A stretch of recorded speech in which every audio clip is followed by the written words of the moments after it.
Buwan, no? Buwan, takbuhan, no? Hop! Hop! Hop, hop, hop!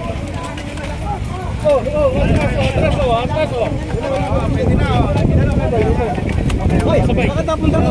Marang yan. Sige tayo. Huwag ganyo. Huwag yan. Wala mangyayari. Walter. Senator, ano po mga platform niyo? Kung ano yung ginagawa ko. Ngayon,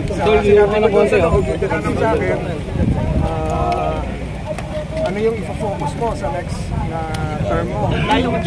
Yung foreign policy, pinagdidiinan ko yun na I have aligned myself with the administration of BBM because we have the same foreign policy interest that would redound to the benefit of the Filipino people.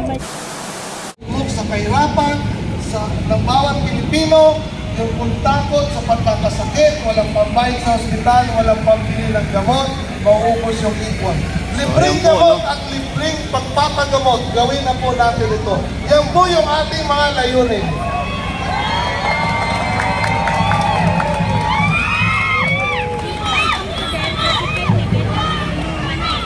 Well, napakalaking hamon yung po ating pong hinaharap, pero alam ko po, sama-sama po tayong lahat, kasama po kayo, sama-sama po nating itahakin ang isang landas kung saan pantay-pantay, hindi lang po ang hustisya para sa mayaman, kundi para sa lahat.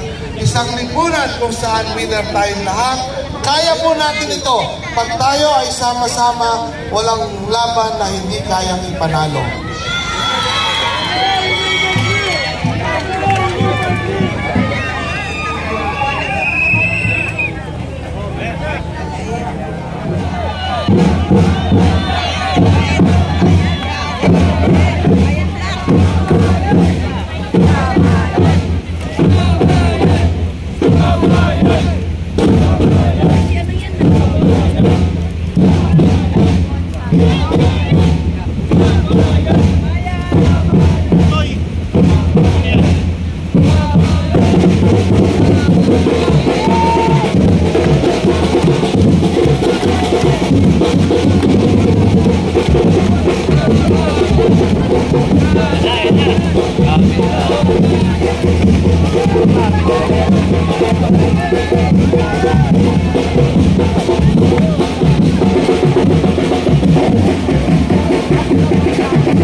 Buwan, no? Buwan, takbuhan, no? Hop! Hop! Hop, hop, hop!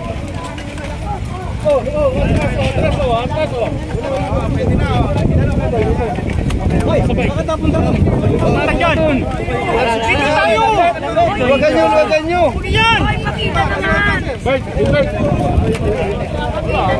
Walang mangyayari.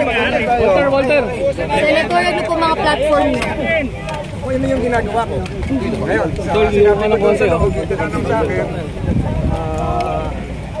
ano yung ipo-focus mo sa next na term mo? Yung foreign policy, pinagdidiinan ko yun na I have aligned myself with the administration of BBM because we have the same foreign policy interest that would redound to the benefit of the Filipino people.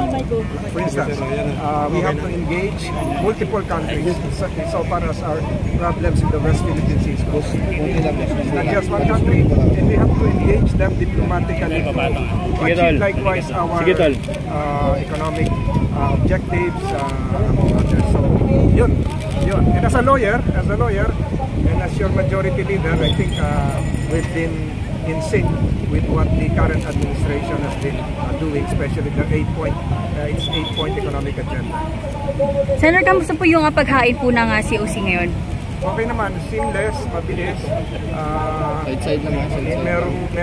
Merong tuturo sa'yo kung saan ka pupunta, firma, tapos may question and answer din doon sa loob. Kung ako masunod, dapat nasa loob lahat kayo eh.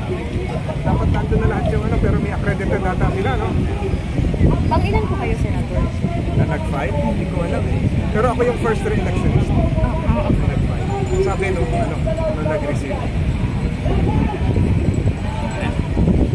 Any questions? Wala na. A message na po that you'd like to leave the public? So I endeavor, I ask the general public to really utilize this very fundamental democratic exercise that's coming May 2025 and to vote wisely. Piliin po natin not just on the national level but even the local levels, the persons who are supposed to lead us. Scrutinize them well. Dasal muna siguro bago bumoto. Masusing pag-aralan ang pagkatao, ang background ng inyong boboto. And I hope that after this democratic exercise, we can now focus on what is next. I think that's the economy. That's the economy. Thank you. Thank you po. Thank you. Sa support. Ay, naku na. Sorry. Dito po sir.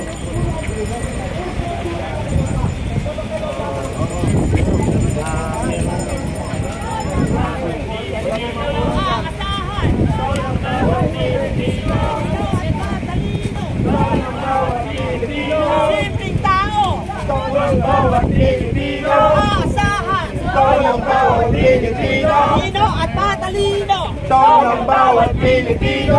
Simpleng tao! Ng bawat Pilipino!